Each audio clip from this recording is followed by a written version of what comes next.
move to question time. I call Senator Patterson. Thank you, President. My question is to the Minister representing the Treasurer, Senator Gallagher, who's already ready to go, I see. Warren Hogan, economist at Judo Bank, said on the ABC's 7:30 on Tuesday night, and I quote, "A big structural lift in government spending in the past decade, which has continued at pace in the last 3 years under this current government, is really all about recurrent spending. That, I think, is increasingly looking like a key factor why ultimately the problem we could be faced with is that interest rates are not high enough to get inflation down.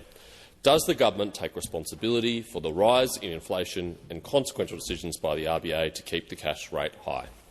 Thank you, Senator Patterson. Minister Gallagher. Thank you, President. I thank the Shadow Finance Minister for that question. And the Treasurer and I proudly present the budgets to the Australian people and to this chamber, and the updates to those budgets, and that has ensured that we've been able to invest in those key areas of service delivery. Senator Patterson often cites increased government spending. What he doesn't say, what he never says, is the vast majority of that was going into things like increased pensions, increased support for people with a disability, increased payments. Some of that influenced by higher inflation because those payments can be indexed. And that is the bit that Senator Patterson never says out loud. They like to criticise spending, but they don't like to talk about the fact that much of that was demand-driven programs, which are variations in the budget, but also that they're important investments. And when we came to government, we did find that there were areas where we needed to make additional investments, that people expected that, whether that be in payments like single parenting payment, whether it be in Commonwealth rent relief, to help people through some of those really difficult times. These were the areas that the government prioritised, and we will continue to do so, whether it's investments in Medicare, investments in education so that needs-based funding gets delivered to our children, whether it be investments in early education and care, the work that Senator Walsh is doing to make sure that every child, regardless of your situation, has an entitlement to early education and care. Because we believe, on this side of the chamber, that that builds a better country if we invest in our people, and the government has a role to play there. So what Senator Patterson sees as increased spending as a negative, we see as investments in the future of the country. Has expired. Senator Patterson, first supplementary. Thank you, President. Griffith University Professor Graham Hughes said, and I quote, "This means homeowners must prepare for the cash rate to stay put for the foreseeable future. Adding to the pressure is Canberra's spending, which is effectively working against the RBA's efforts to bring rising prices under control. Minister, do you admit the economic reality that growth in government spending running 4 times faster than the growth in the economy is now having real effects on prices, inflation, interest rates and real wages?" Thank you, Senator Patterson. Minister Gallagher. Thank you. Well, we've been very mindful where we have carefully calibrated our spending to ensure that it hasn't made the job of the bank harder, that we have been dealing with those big global pressures that have led to higher inflation. And you know, the bank itself, I think I hear Senator Patterson, and I have heard in interviews where I don't want to say you're misleading or misrepresenting the bank, but you've certainly got a different interpretation of what the governor has said in relation to that. We have been very, what you don't say is the things that we have done to assist the bank in its work, which is deliver 2 surpluses, pay down debt by returning extra revenue back into the budget, so we have less debt, less interest on that debt. But where we are investing, we are making a difference to people's lives, and it's in the productive side of our economy, in our people and in those people's skills. Thank you, Minister. Senator Patterson, second supplementary. Thank you, President. At present, the RBA is having to do all the heavy lifting via monetary policy to get inflation down. Will the government consider any changes in fiscal policy to support these efforts, or is the government's attitude to higher prices and lower real wages nothing to see here? Thank you, Senator Patterson. Minister Gallagher. Well, again, I don't accept the proposition in the question at all, and I don't think, and I don't believe that is the bank's view. And again, I don't want to. The bank can speak for itself, but we are mindful of the role that the Commonwealth budget plays in our economy. We are mindful of our responsibilities to the Australian people to deliver the commitments that we took to the election. But I think when you look at your record, Senator Patterson, when your party was last in government and ours, you'll see that your two massive Liberal deficits turned into two Labor surpluses, $100 billion worth of savings, $188 billion less debt, and $60 billion of less interest on that debt, so that we have been in a position to repair the budget, to get it in better shape, and to make sure that all the wastes and rorts that you have are being put into good investment into. Has expired. Before I come to you, Senator Walker, I draw to the attention of honourable senators the presence in the gallery of the Australian Political Exchange Council's 37th delegation from the United States of America, led by the Honourable Kelly G. On behalf of all senators, I wish you a warm welcome to Australia and in particular to the Senate. Senator Walker. Thank you, President. My question is to the Minister representing the Prime Minister, Senator Wong. The Albanese Labor government is focused on the things that Australians are focused on, providing cost of living relief and strengthening Medicare, just to name a few. What is the government doing to deliver on our commitments to the Australian people? Thank you, Senator Walker. Minister Wong. Thank you, President, and thank you to my fellow South Australian, Senator Walker, for that excellent question, and welcome to our American friends. Welcome to the Australian Senate. Well, our government, the Albanese government, is building on our record on our first term, focused on delivering our commitments to the Australian people to ease cost of living pressures. And that focus puts us in stark contrast with those opposite, who really have spent this week focused on themselves. On that side, division, and on this side, delivery. Division and delivery. Just in this fortnight, we have passed our payday super bill to require employers to pay workers super at the same time as salary and wages. We've passed Baby Priya's bill, which means parents experiencing the stillbirth or death of a child will have their parental leave protected. And I want to express publicly my personal appreciation for the sensitivity shown by Ms Lee and Senator Hume and others in their comments on this matter. We have strengthened Medicare with the largest investment since its inception through Labor's tripled bulk billing incentive program. We are giving women better access to affordable contraceptive options through our landmark Women's Health Package. We're making cheaper medicines even cheaper. And this government backs high wages. We back higher wages after a decade in which lower wages were a deliberate design feature of those opposite. We've delivered income tax cuts for every taxpayer, with more to come. And we are cutting student debt by 20% because we, on this side of the chamber, we want to make sure Australians earn more and keep more of what they earn. That's right, earn more and keep more of what they earn. It's a far cry from the divided rabble opposite who have forgotten about the people they represent. Thank you, Minister. Senator Walker, first supplementary. In May, the Australian people voted for a government that would focus on the things that really matter to Australians, like building more homes and making it easier for Australians to buy them. How is the government delivering on its commitment to make it easier for more Australians to access the security of home ownership?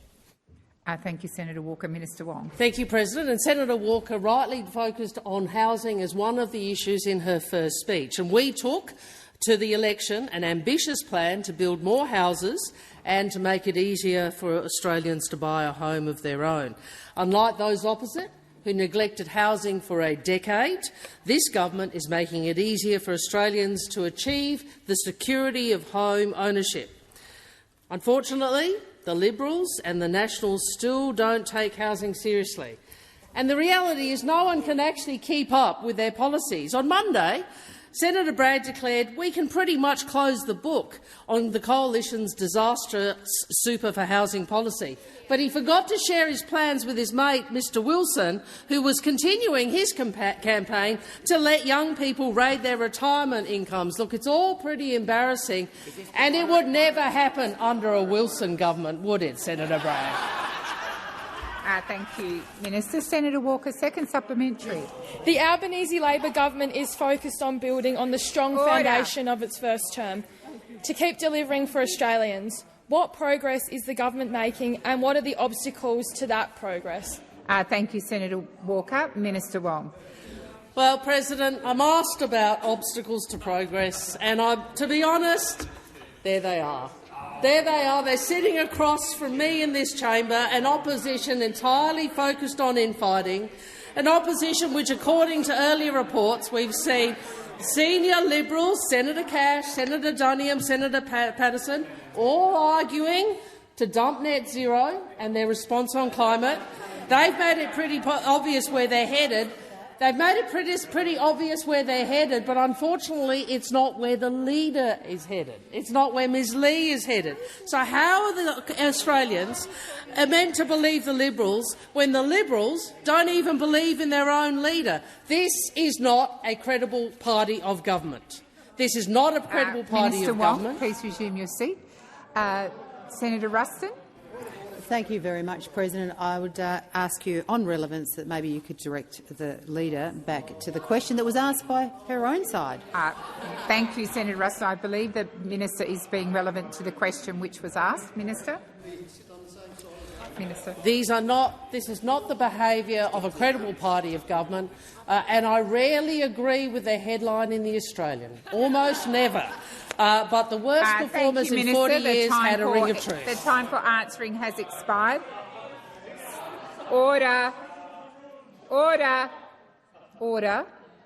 To those on my left, if you cast your eyes around, you'll see that Senator Sharma was on his feet. Senator Sharma. Thank you, President. My question is to the Minister representing the Treasurer, Minister Gallagher. In his statement on Tuesday, Minister, the Treasurer has defended the government's economic policies by noting that real wages are growing. Minister, given the RBA's updated forecasts released this week, for how much longer will that be the case? Thank you, Senator Sharma. Minister Gallagher.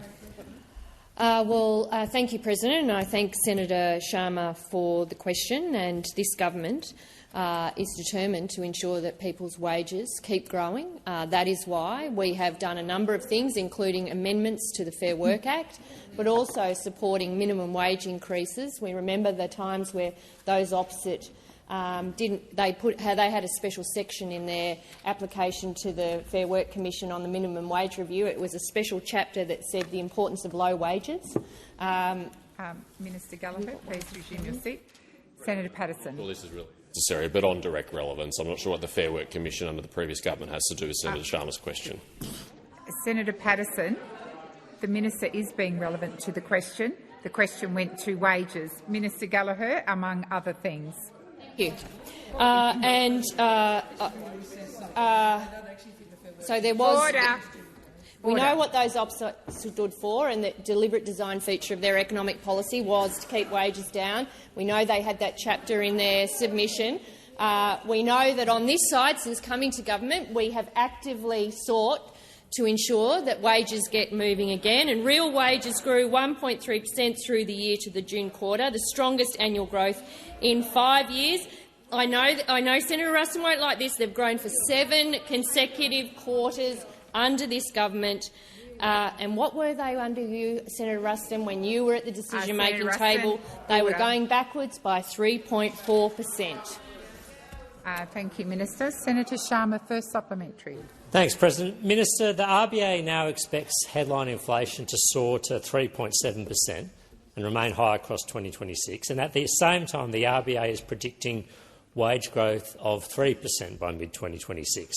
So with inflation rising to 3.7% and wage growth rising only 3%, what do you say to the millions of Australians whose purchasing power will fall next year? Thank you, Senator Sharma. Minister Gallagher. I have the minister on her feet. Well, what I would say, Senator Sharma, to those people is they have a government that cares about working people in this country, cares about wages, cares about the role that service workers play in our economy, for example, cares about it so much that we've increased the wages for early childhood educators and carers. We've increased the wages for aged care workers, and we will continue that approach. We want working people to earn more and keep more of what they earn. and we want the economy to grow and we want people to benefit from that. And so our approach will be of a mature party of government that takes our role seriously, that remains united, that delivers on the commitments we took to the election, and will continue to manage the budget in a responsible way so that the working people of this country get a fair deal, get paid appropriately for the work they do, and understand that they have a government that cares about that. Thank you, Minister. Senator Sharma, second supplementary. Thanks, President. Due to the inflation fuelled by out-of-control government spending, inflation is high and projected to stay high, interest rates are staying high, power prices are rising exponentially, and next year Australians will have lower real wages to pay for it all. Minister, isn't it very clear now that Australians are worse off under Labor? Thank you, Senator Sharma. Minister Gallagher. Well, the Australian people had their say in May, so I'll just draw that to your attention. And I think the dissembling of those opposite in the months since May shows that the Australian people have got it right again, because you are not fit for government.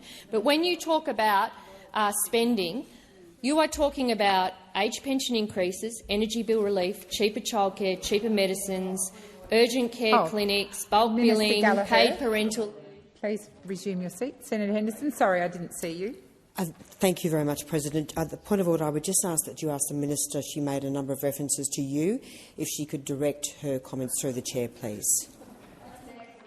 I think the Minister is directing her comments to me, Senator Henderson, but I'll continue to look. Thank you for drawing me to that. Minister Gallagher, thank you. When they continue. complain about government spending, that is what they are talking about. PPL, free TAFE, new affordable housing, leaving violence program, the investments in the NDIS, the investments in our aged care workforce, in in veterans' compensation that we just talked about earlier today. These are investments that this government has made, but they are important investments in the health of our country, not just the health of our people, but the economic future of this country as well. Thank you, Minister. Senator Waters. Thanks, President. My question is to the Minister representing the Prime Minister, Senator Wong. It looks increasingly unlikely that Australia's bid to host COP31 with Pacific nations will be successful. No arrangement with Turkey has been reached, and the Turkish leader isn't even responding to our Prime Minister's letters. The Prime Minister and the Climate Minister are not going to COP30. The South Australian Premier is not going to COP30. Is the government even trying to pretend that it wants to host this important international climate opportunity? Or have your mining mates told you to let it go, just like they've told you this morning through the Minerals Council to pass the mining fast-track EPBC reforms before Christmas? Thank you, Senator Waters. Minister Wong. Thank you, President. Senator Waters, if you will indulge me, I just want to give a shout-out to the kids from Darwin at Malandiri's request. To Indiana, Ebony, your classmates and teachers at St Paul's Primary, Senator McCarthy says good day. As do we all. Senator, your question is full of many inaccuracies. We want to host the COP primarily and most importantly because we want to elevate the voices of the Pacific, and that is the approach we have taken all the way along. That is why I have engaged at the Pacific Islands Forum and at Foreign Ministers level. That's why Minister Bowen has engaged with the PIF in his track, and the Prime Minister has engaged with the Pacific Islands Forum at LEADER. And we have engaged very closely with the Pacific, both then but also at UNGA, the UN General Assembly, where both Minister Bowen and I met with Pacific representatives to talk through, trying to find a way through to get this conference held in Australia, and, as importantly, to elevate Pacific experience and Pacific voices. In terms of the assertion about the mining companies, I don't believe I have ever, might be wrong, but I can't recall ever having a conversation with a resource company about our bid to hold COP. And I know that you like conspiracy theories, but what I would say to you is really you are not on track. The discussions continue. I wish we had resolved this earlier. Of course I do. And certainly I know the importance of elevating the Pacific experience, because for the Pacific, as you know, are experiencing climate change here and now, affecting livelihoods, national security, their economy, as well as food security and so much more. Senator Waters, first supplementary. Thanks, President. Pacific nations and First Nations communities have urged all nations, including Australia, to phase out fossil fuels in order to prevent the climate catastrophe that is making their homes unlivable. How can we expect the UN to take our bid seriously if we're not even doing what our bid partners are asking of us? Thank you, Senator Waters. Minister Wong. Senator, sometimes I wish that you could actually see and engage, see some of the engagement, or in fact engage with some of the Pacific leaders whom you utilise in your political rhetoric here, because we do. And what you are suggesting about some of the approaches is simply not accurate. Of course, and what I would say to you is, for example, President Whipps of Palau, who recognised Australia's leadership in setting what he described as incredibly ambitious and achievable 2035 emissions reduction targets. Now, I know that doesn't assist your narrative, but have some respect for Pacific leaders who actually do recognise what we are doing. What I'd also say to you is actually we have had widespread support for our bid from across the international community and in the group that we are part of within the UNFCCC. Thank you, Minister Wong. Senator Waters, second supplementary.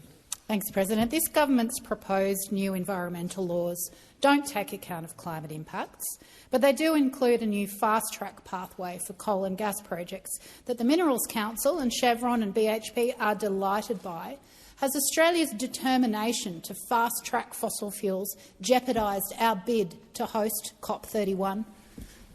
Thank you, Senator Waters. Minister Wong. Well, I can hand on heart say I don't recall anyone ever raising the EPBC Act with me in any international forum. And if I've misled you, I will come back to the chamber and correct it. But I don't believe there's been any discussion about the EPBC legislation that Minister Watt is putting forward. Obviously, people do have views, and what I would say is this, very simply. We want stronger protections for the environment and we want faster decisions for business. And it's entirely up to the Greens whether you choose a path that ensures that you are not relevant to a discussion about where the environmental laws will be in decades to come, or whether you are. And that relevance does depend on whether you are prepared to engage with the government of the day, or whether you continue to stake out a position that you know will lead to legislation that has been passed with the support of the coalition. Thank you, Minister. Senator Sterle. Thank you, President. Order. We have moved on. Thank you, President, for that protection. My question is to the Minister representing the Treasurer, Senator Gallagher. As the world embarks on the biggest economic transformation since the Industrial Revolution, only Labor is protecting the environment whilst pursuing the enormous economic and jobs opportunity that the energy transition offers Australia. Can the Minister please outline the government's practical plan to seize these opportunities? And why is it important to send the right investment signals to investors in the energy transition? You might want to hear this. You might learn something. Thank you, Senator Sterle. Minister Gallagher. Thank you, President. I thank Senator Sterle for that question, because it's a very important question around how Australia approaches the massive economic transition that's going on across the world in relation to the renewable energy transition. And the Albanese government has a clear and credible path to net zero and to manage and maximise the benefits of this economic transformation.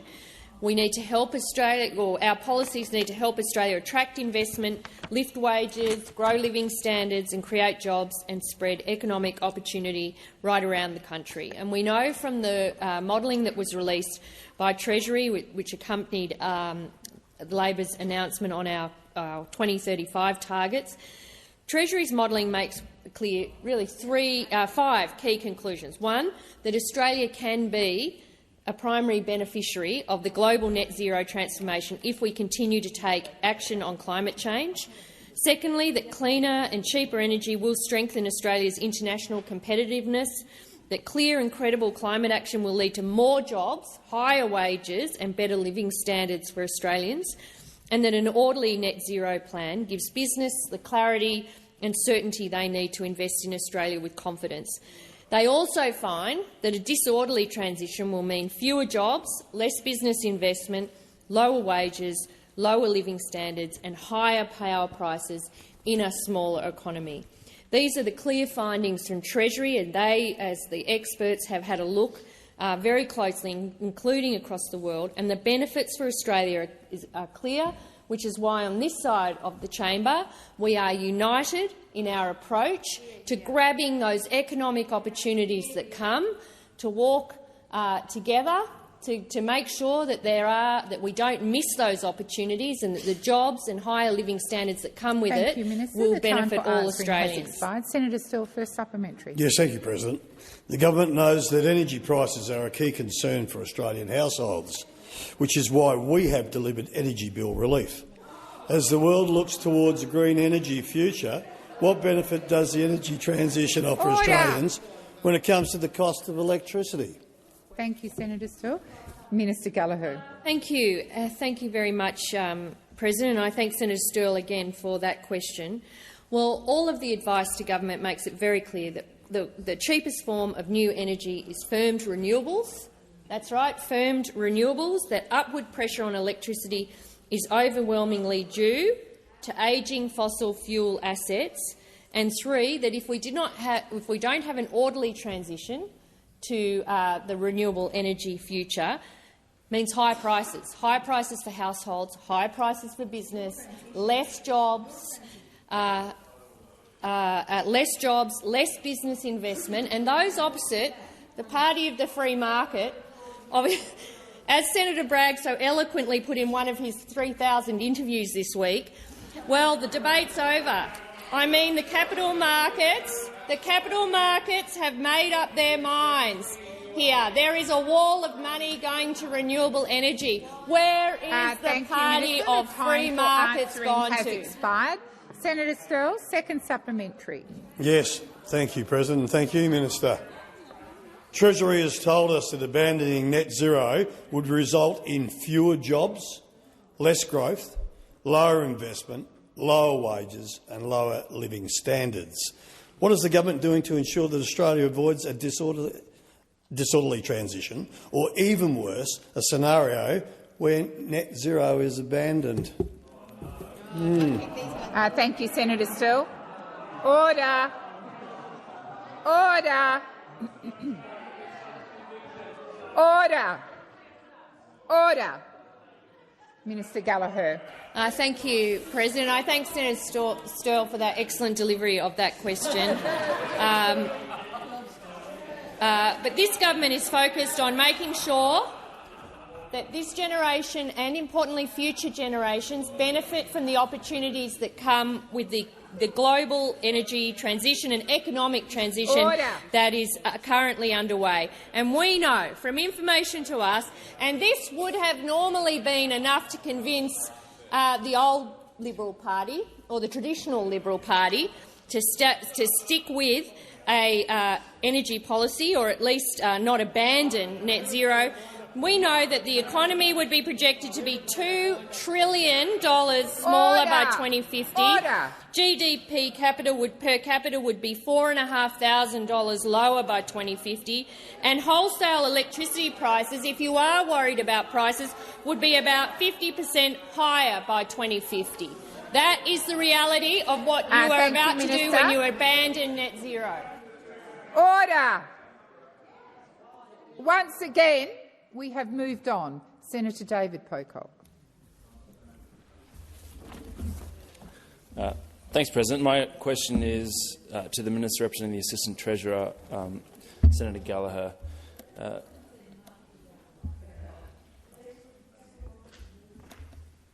Please continue, Senator Pocock. Minister, Australians reported more than 108,000 scams and financial losses of about $174 million to the National Anti-Scam Centre's Scamwatch in the first half of this year. In February this year, the Parliament passed the Scam Prevention Framework, and at the time the Assistant Treasurer gave multiple assurances that the industry codes enforcing the framework would be developed as quickly as possible. Is it correct that the drafts of the industry codes are yet to be released for consultation? Thank you, Senator Pocock. Minister Gallagher. Thank you very much, and I thank Senator Pocock for the question. And he is right to remind the chamber that in November 2024 we introduced landmark legislation to establish the Scams Prevention Framework. It passed the House in February 2025. That framework provides a new model of accountability for banks, telcos and digital platforms, and it also imposes tough mandatory obligations to prevent, detect, report and disrupt scams. These laws made Australia the toughest place in the world for scammers to operate, and they also provide a clear pathway for consumers to be compensated if a bank, telco or digital platform has done the wrong thing. I think, and I acknowledge the work of former Assistant Treasurer Stephen Jones for the work that he did right across the community in ensuring that we had scam prevention framework in place. Treasury, I was just waiting for information around where the codes are up to. My advice is that Treasury is working towards designating and developing codes for the banking and telecommunications sector and certain digital platform services, including social media, paid search engine advertising and direct messaging services. I have no further information in front of me, but if there is anything further, I will provide it to Senator Pocock. Thank you, Minister. Senator Pocock, first supplementary. And thank you, Minister, for that. Minister, do you know what the draft timeline for the release of the draft industry codes is? Thank you, Senator Pocock. Minister Gallagher. Thank you. I do not have that information in front of me, Senator Pocock. I have a lot of information about this, but that is not one piece that I can quickly identify. I will ask the Assistant Treasurer provide you with that information directly. Thank you, Minister. Senator Pocock, second supplementary. Mr. President, and thank you, Minister. Minister, I understand you can't give us a date, but do you know why the government has taken this long to release the draft codes? I'm hearing from people that it's just too slow, given we passed this in February and we're seeing Australians being scammed. Thank you, Senator Pocock. Minister Gallagher. Thank you. Well, I will say so on that issue. I will ask that the Assistant Treasurer correspond directly with Senator Pocock on the time. I imagine it's there is work, consultation underway. I know how the Treasury operates; that they have established consultation processes. So I have no doubt that there is work underway. But if there is a date that can be provided to Senator Pocock, I will ask that be occur.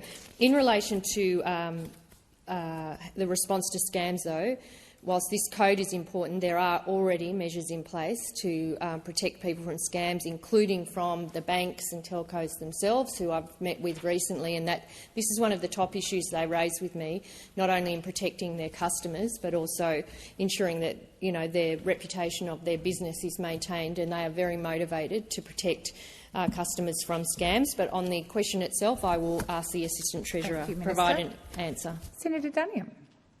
Thank you, President. My question is to the Minister representing the Minister for Home Affairs, Senator Watt. Given the rapid acceleration in the illicit tobacco trade in the years of the Albanese government and all of the dangerous black market and organised crime activity associated with it, does the Minister accept that the lack of any meaningful or decisive practical action by your government is severely hampering state and territory governments' efforts to shut down this illegal activity within their jurisdictions?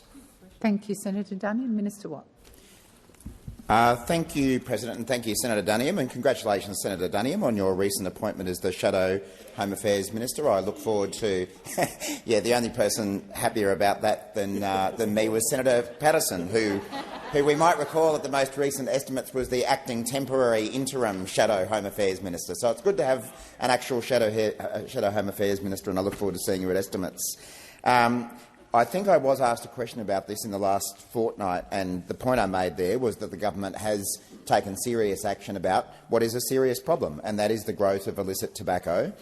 We have provided $256.4 million in funding from 2023-24 to Border Force to strengthen the border against illegal tobacco and vaping products.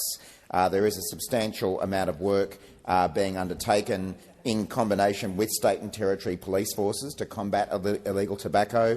For example, we've set up the Illegal Tobacco National Disruption Group, which comprises the AFP and other federal agencies with every state and territory police force.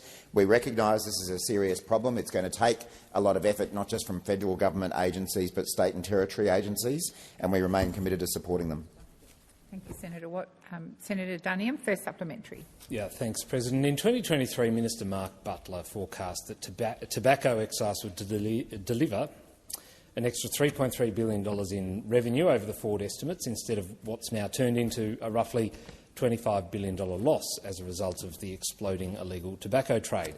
Minister, can you tell the Senate exactly how much worse off the bottom line will be as a result of this hands-off approach and the lack of any effective action being taken by your government? Thank you, Senator Duniam. Minister Watt. Thanks, Senator Duniam. I don't have figures to hand as to the budget impact of these matters, but as I say, we well, if you know the answer, I'm not sure why you're asking the question. Well, it sounds like Senator Duniam has answered his own question. Senator Duniam, second supplementary. I was after an exact figure, but anyway. In light of the answers to both of those questions, what is the minister's response to the clear exasperation of the New South Wales Health Minister, Ryan Park, who told reporters yesterday that he was very disappointed with the lack of action from the federal government, including that the government has no intention to change anything in this area, despite the near constant pleas from state governments to do something about it? Thank you, Senator Duniam. Minister Watt. Thanks, President. Thanks, Senator Duniam. I haven't seen those comments myself, but what I can say, as I have already said, is that we're very committed to working with state and territory agencies to tackle this serious problem.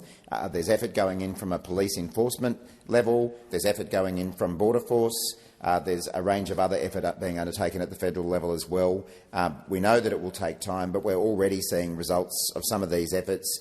Over 2.5 billion illegal cigarettes and a total of 2,000 tonnes of tobacco were seized by Border Force last year, which is up 320% over 3 years. So we recognise there's more to be done, but we'll keep sticking at it. It's an important issue. Thank you, Minister. Senator Whitten. Thank you, President. My question is to the Minister for Finance, Minister Gallagher. We've got some very bad news this week from the RBA. Inflation is at the top of the target band and moving upwards. Unemployment is up, and the RBA predicts wage growth will be zero by Christmas and negative in the new year. Labor takes credit for every little scrap of good news on the economy. Will you accept responsibility for the disastrous figures from the RBA we've seen this week? Thank you, Senator Whitten. Minister Gallagher. Well, I don't agree with all of the language that was used by Senator Whitten in that question. But of course, the government takes responsibility for the decisions that we make, and the fact that inflation has come down. When we came to government, it had a 6 in front of it, Senator Whitten. You weren't here then, but that's the reality. That's fact. It is now half of that, and that makes a difference. That's why the decisions we took in the last parliament were focused on getting inflation down and back into band, and that's what's happened. Debt down, again, important role to play in the economy in how we manage our debt, which is why $188 billion less debt was an important part of our plan to respond. Getting real wages growing, again, a key priority of this government to make sure that after a decade of no wage growth, we saw, or stagnant wage growth, we saw 7 successive quarters of wages growth under this government because of the decisions we take, and we take responsibility for those. Unemployment down. Unemployment at historic lows. 1.1 million jobs made and created under this government, including seeing women's participation in the labour market at record highs. And why do you think that is? Because we're getting the gender pay gap down, because we're investing in early education and care so that women can make more choices. We're getting rid of things like the activity test, punitive restraints on women's economic participation. That is what we are doing. And interest rates have fallen 3 times. So where is more work to do? And the Treasurer and I say that all the time. There is more work to do. Our work is not finished. But the Australian people have a government that will continue to invest and make the right decisions. I just remind those on my left that your constant interjections are disorderly. I asked you to be quiet on several occasions. You completely ignored me. Not only that, this is not your question. It's Senator Whitten's, and he is Senator McGrath, and he is entitled to hear the answer. Senator Whitten, first supplementary. Thank you, President. Labor is driving up housing demand with their 5% deposit scheme. Young Australians are taking out 95% mortgages with massively inflated house prices. Many would be relying on further interest rate cuts. The current indicators suggest an interest rate rise looks more likely. Labor has handed young Australians a poison chalice. Is Labor driving young Australians into mortgage stress?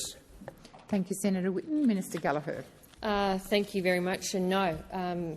The short answer to that question is no, and this is a government that is seeking to address some of those intergenerational inequities that exist across our economy, like in relation to HECS debt, for example.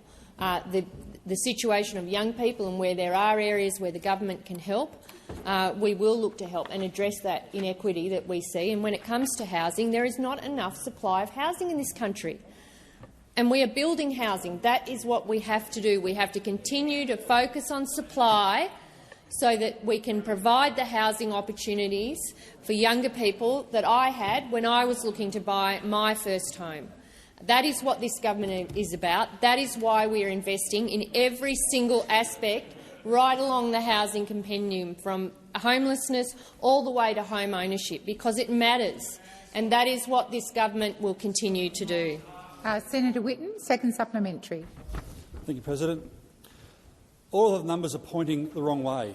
Inflation up, unemployment up, housing prices up, supply inadequate, GDP per capita down, disposable income down, productivity down.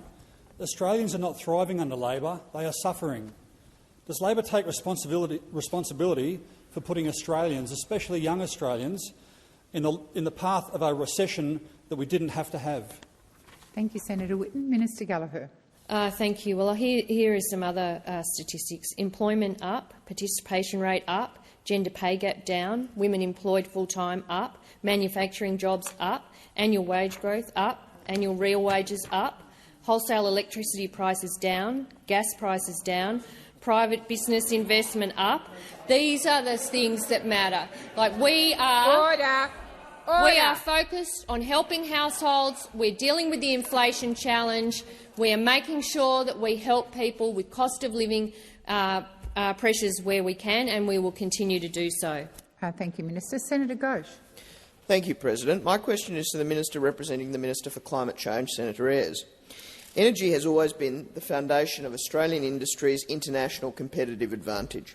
With our abundant renewable resources and the falling cost of renewable generation, we have the chance to secure Australia's industrial future and tens of thousands of jobs in regional Australia. How is the government seizing this opportunity, and what are the examples of industrial investments driven by cheaper and cleaner energy? Senator Ayres. So, I am reminded, I think what really annoys those opposite the most is that we've set out a very credible plan to achieve net zero emissions by 2050. Now it's not me saying that. It's not me saying that.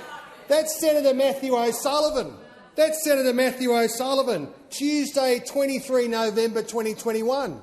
That's what he said. That's what he said. Now, we are the only party of government in this place that understands that competitive energy prices have been, are and will be the source of Australia's future competitive advantage in industry. And if the show over here for a moment could abandon the imported far-right talking points, from Senator Canavan's social media account, they would understand that what industry is demanding is more electricity more renewables, backed by storage and gas, that is the cheapest form of a modern electricity system for this country. 15 gigawatts of renewables and storage into the system, 20 more in the pipeline. Your miserable record, 4 gigawatts out and only 1 tiny gigawatt in. The source of Australia's current competitive problems in energy is all over there. The decade of delinquency and inaction and the frozen ideological paralysis, where what we are watching is the slow march across here of far-right extremism. Thank you, Minister. The time has expired. Senator Ghosh, first supplementary. Thank you, President. Underinvestment in the energy system and political neglect have eroded Australia's industrial competitiveness. Can the minister confirm that neither the Gladstone nor Bayswater coal power plants could offer enough cheap energy to keep their respective aluminium smelters operating at full capacity? Thank you, Senator Ghosh. Minister Ayres. Well, Senator Ghosh, you're right. Rio was clear that the coal power from Bayswater is too expensive after 2028. And Rio curtailed production at Boyne Island in 2017 because the electricity from the Gladstone coal power plant was too expensive. President, why were these smelters forced to go to ageing coal plants for power? Because the previous government's supreme incompetence, its lack of diligence, its lack of capacity to be able to deliver more than 1 puny gigawatt in the national interest has meant that we've had a decade-long investment drought, disinvestment, and that has a consequence for real people. To quote a letter from the Newcastle Herald today, energy uncertainty is hurting industry. Tomago's situation should prompt urgent investment in clean, reliable thank you, Minister. and affordable The time energy. for answering has expired. Senator Ghosh, second supplementary. A cheaper and cleaner energy system requires partnerships between the Commonwealth and state governments, along with private investors. Why is coherent and serious policy key for these partnerships, and what parts of the community are affected if policy is incoherent? Thank you, Senator Ghosh. Minister Ayres. Well, you know, they are the party of the sort of gourmet food Sunday morning market. We are the party that actually wants to use markets in the public interest. I think Mr O'Brien, Ted O'Brien, said on the 23rd of November 2021, "My view is that we can all win from getting to net zero." That's what he said. That's what he said. What has happened to the Liberal Party? Liberal moderates are now Australia's largest invertebrate species. Australia's largest invertebrate species, all through there. Not only an incapacity to have the political spine to stand up to this right-wing extremist imported takeover, but without the intellectual coherence to mount an argument that's based on investor certainty thank you, and Minister policy Ayres. coherence. The time for answering has expired. Senator Cadell. I'm shook as President. Thank you. My question is to the Minister representing the Minister for Infrastructure, Transport, Regional Development and Local Government, Senator McAllister. Minister, the government has issued its consultation regularly impact analysis on a proposal to reduce speed limits to as low as 70 kilometres per hour on rural roads. The government's consultation cost-benefit analysis says there is evidence to suggest that increased speed can be increased fuel consumption and therefore increased CO2 emissions, and that the value of GHG emissions, therefore, is not internalised in the market, which means that individuals do not make decisions based on the overall impact. This is a classic market failure, making the value of emissions difficult to estimate accurately. Minister, is the government reducing speed limits on rural roads so that it can reach its net zero goals? And why are the only people in rural areas being asked to reduce their speeds to reach Labor's net zero target? Senator Cadell, I can put the question to Minister McAllister, but I would only ask her to answer it in the best way she can. The correct minister is Senator McCarthy. Did you wish me? I am happy to direct the question to Senator McCarthy, but equally you called Senator McCarthy. Thank you. Senator McCarthy. Thank you, President, and thank you, Senator Cadell. It's interesting that the focus is on speed limits. It makes you wonder just how fast these guys on the other side want to keep going. How many questions around this has been really, really interesting. I mean, this was a Nationals policy, President, in 2018 when the member for New England, then the member for Riverina, held the infrastructure portfolio. Suggestions our government has suddenly decided it's time to change regional speed limits. I can't hear a word. So that means on my left there is way too much noise. Minister McCarthy. I mean, suggestions, President, that our government has suddenly decided it's time to change regional speed limits is wrong. Priority action number 1 of their road safety action plan was to consult on changing speed limits. Please, order on my left. Order on my left. Minister McCarthy, please continue. Senator McKenzie, I've called order. That applies to you. Senator McKenzie. Minister. I mean, priority action number 1, President, of their road safety action plan was to consult on changing speed limits on high-risk regional roads. And we're putting their idea out to consultation for Australians to settle it. And the other part of this scare campaign is to say we just need to fix the roads. We want potholes filled and roads improved. That's why we're investing more than ever in making our roads safer. They're not interested in making our roads safer, President.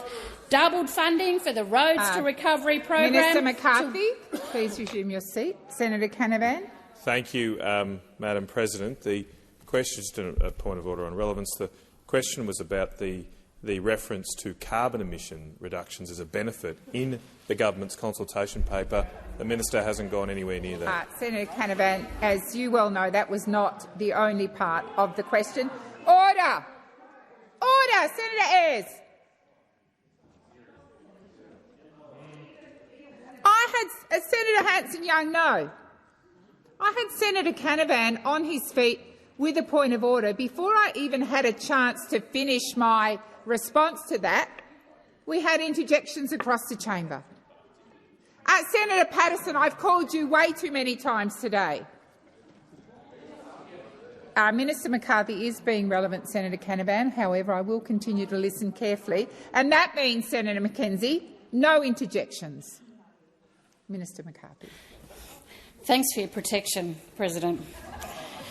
So, to let the other side know that we've doubled funding for the Roads Recovery program to $1 billion per year to help councils upgrade their roads.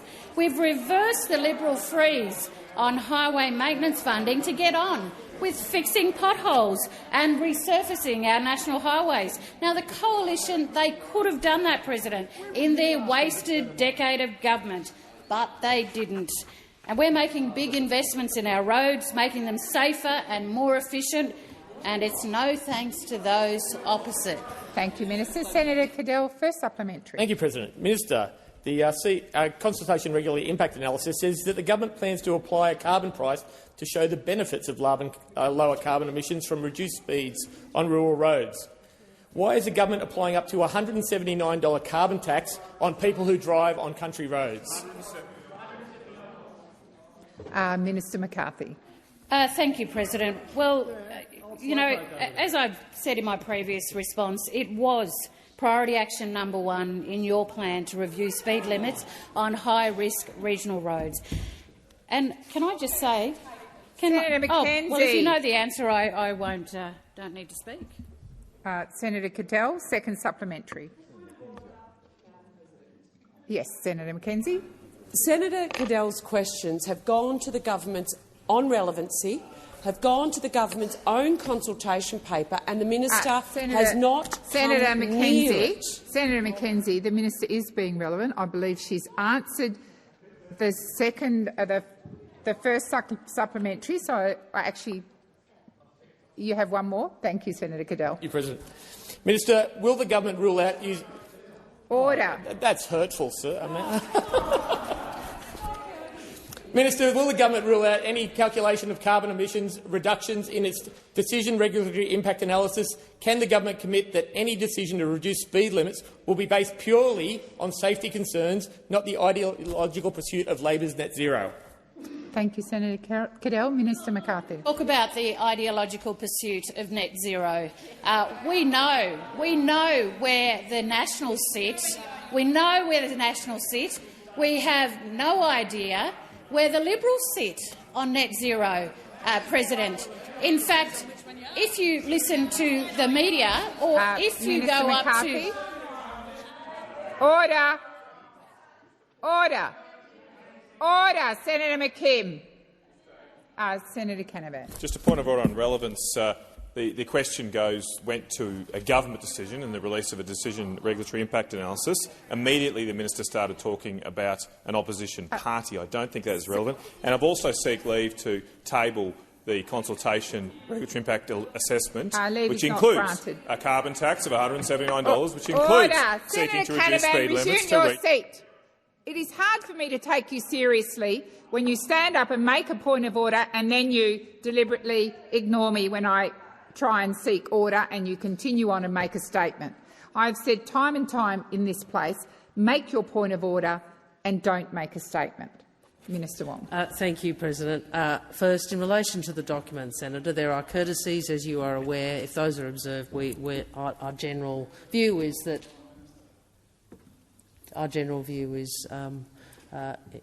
usually amenable to tabling, so if those courtesies can be extended and the whips be consulted in the usual way. In relation to the point of order itself, I would humbly submit that a discussion about net zero ideology probably does invite a discussion about the opposition. Senator Canavan, the words net zero ideology were part of the question. I will listen carefully to the minister, and if she's not addressing the question, I'll draw her to it. Minister McCarthy, you've finished. Senator Brown. Thank you. My question is to the Minister for the Environment and Water, Senator Watt. Today is a landmark day for the environment in Australia. The Albanese Labor government's environmental law reforms are expected to pass the House of Representatives today. Can the minister outline how these reforms will protect the environment and why they're so important to achieve our climate goals? Thank you, Senator Brown. Minister Watt. Thank you, President, and thank you, Senator Brown. Well, today is indeed a landmark day for the environment in Australia. And it's another, and they don't like it. They don't like making progress on the environment, do they? How green is the Green Party when they don't even want to support progress on the environment? Today is another stop on the journey towards achieving meaningful reform for Australia's broken environmental laws. The Environmental Protection Reform Bill is set to pass the House of Representatives today with the support of every Labor MP as well as some independents, bringing real benefits to the environment, business and community one step closer. Senator Hanson-Young, come to order.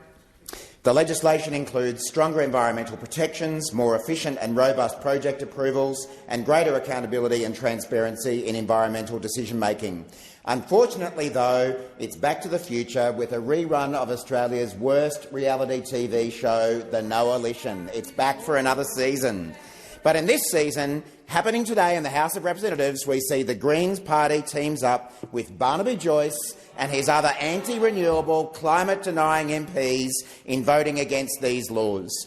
We've seen the Greens political party have voted against reforms that will deliver Australia's first National Environmental Protection Agency, new national environmental standards that projects must meet, and higher penalties for those who illegally damage our environment. And at the same time, we see the Liberal and National parties vote against reforms that will deliver faster assessments and approvals for major projects, up to $7 billion injected in the national economy, and updated bilateral agreement frameworks for states and territories to fast-track assessments and approvals. It's vital that these laws are passed so we can build the housing and renewables we need to reach net zero by 2050. But of course, this is a policy, net zero, that is about to be dropped by the Liberal Party at the behest of their junior coalition partner, who are less than 1/6 the size of them in this Senate. The time for answering has expired. I remind you, if you are referring to people in the other place, to use their correct titles. Senator Brown, first supplementary.